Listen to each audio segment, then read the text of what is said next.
Welcome to The Explainer. Today, we're diving into something really monumental.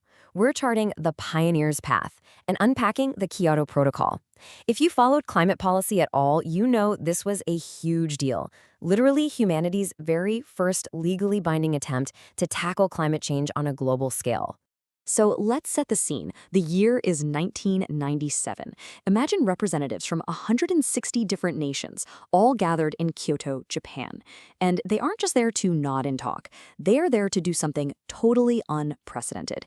They're trying to make international climate law an actual reality. This was that historic moment where the global community looked around and said, you know what? Voluntary guidelines just aren't cutting it anymore. We need real rules. Here's our roadmap for today. First up, the birth of Kyoto, then how the protocol works.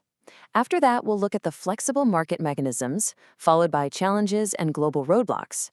Finally, we'll do a quick Kyoto versus Paris Agreement comparison and wrap up with the protocol's enduring legacy. All right, let's jump right into Section 1, the birth of Kyoto, moving from aspiration to obligation. To really wrap our heads around Kyoto, we actually need to rewind a bit to 1992. The United Nations Framework Convention on Climate Change, or the UNFCCC, is what provided the foundational framework here. It was signed at the Earth Summit in Rio, and it set this grand objective to stabilize greenhouse gases. But there was a catch. It completely lacked teeth. It asked countries nicely to adopt policies, but it didn't strictly force them to. The Kyoto Protocol was drafted specifically to operationalize that convention, to finally give it some muscle and hold nations accountable. But man, look at the timeline here. It really shows you the agonizingly slow pace of international law. The framework is born in 1992, right? Then the protocol is adopted in 1997, but because the ratification process was so incredibly complex and required massive global participation, the treaty just sat in limbo for years. It literally didn't enter into force until 2005. Okay, moving right along to Section 2, how the protocol works, setting the rules of the game. The protocol specifically targeted a basket of 6 greenhouse gases. Now, we all know the usual suspects, carbon dioxide and methane, but the treaty also legally obligated industrialized countries to reduce nitrous oxide, hydrofluorocarbons, perfluorocarbons, and sulfur hexafluoride. By zeroing in on these specific gases, the treaty created a standardized metric for international compliance. It took a vague environmental goal and turned it into a hard, precise scientific mandate.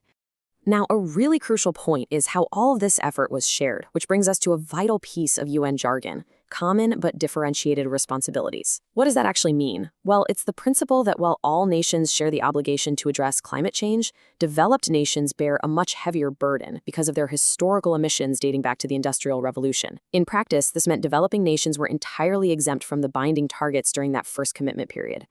And this whole treaty basically hinged on one magic number, 5.2%. Under the protocol, 37 industrialized countries, plus the European Union, committed to reducing their combined emissions to an average of 5.2% below 1990 levels. And they were officially on the clock to hit this target between the years 2008 and 2012. Let's look at Section 3, the flexible market mechanisms, innovating climate economics. So how do you actually achieve those massive emission cuts without totally wrecking the global economy? Well, Kyoto introduced 3 groundbreaking economic tools. First up, emissions trading. This literally created the global carbon market. If a country had spare emission units, they could sell them to nations that were over their limit. Second, the Clean Development Mechanism, or CDM. And third, joint implementation, which let developed nations carry out shared emission-reducing projects with each other. For the very first time, carbon was a tracked, traded global commodity. Let's look a little closer at that Clean Development Mechanism because it had a really fascinating dual purpose. It specifically allowed industrialized countries to earn certified emission reductions. Those were credits they could use toward their own targets, while simultaneously funding green infrastructure and sustainable projects in the developing world. It was a pretty brilliant way to make emission cuts cost-effective while also boosting global development. On to Section 4, challenges and global roadblocks, the pioneers' hurdles. Remember that principle we just talked about?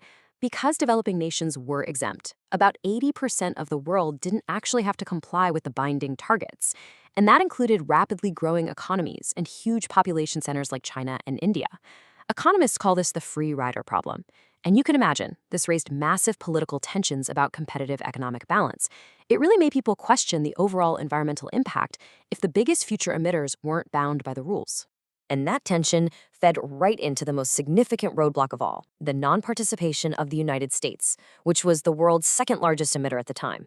Now, initially, the Clinton administration championed the treaty in 1997, but it faced brutal domestic headwinds. In fact, in a super rare display of total political unity, it was unanimously opposed by the U.S. Senate, a 95-0 vote.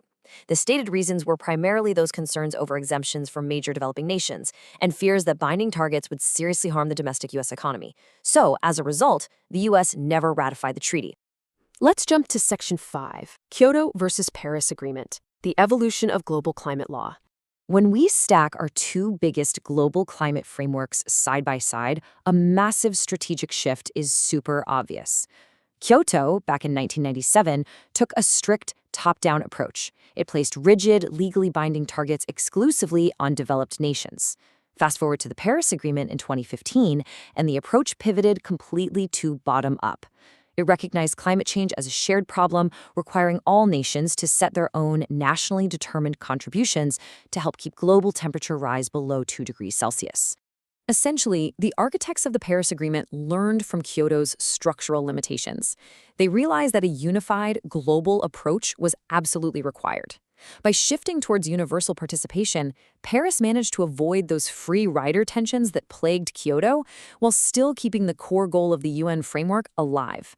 It essentially swapped rigid legal certainty for an inclusive, iterative kind of ambition. And finally, Section 6, the protocol's enduring legacy, laying the groundwork.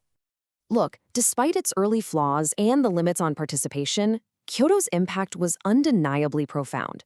Just look at these 4 huge takeaways. 1, it catalyzed domestic climate legislation all over the world. 2, it literally created the first international carbon markets out of thin air. 3, it normalized, standardized emissions accounting, meaning we actually agree globally on how to measure these gases now. And 4, it established the Adaptation Fund, which was financed by a 2% levy on those CDM projects to help vulnerable countries adapt to climate impacts. Kyoto basically built the institutional architecture we still rely on today. I absolutely love this quote from the source material. It calls the Kyoto Protocol a constitutional moment in international climate law. And honestly, that is its ultimate endearing significance. It proved that international climate law, binding targets, and structured global cooperation were actually administratively feasible and economically manageable. It proved that, hey, we can actually do this. Which brings us to our final provocative thought. How can we apply the lessons of Kyoto's bold experiment to the climate challenges we're facing today? We've got the architecture, we know the history, and we've certainly seen the political roadblocks. How past policy frameworks inform our future survival? Well, that's entirely up to us. Thank you so much for joining me for this explainer. Keep asking great questions, and I'll catch you next time.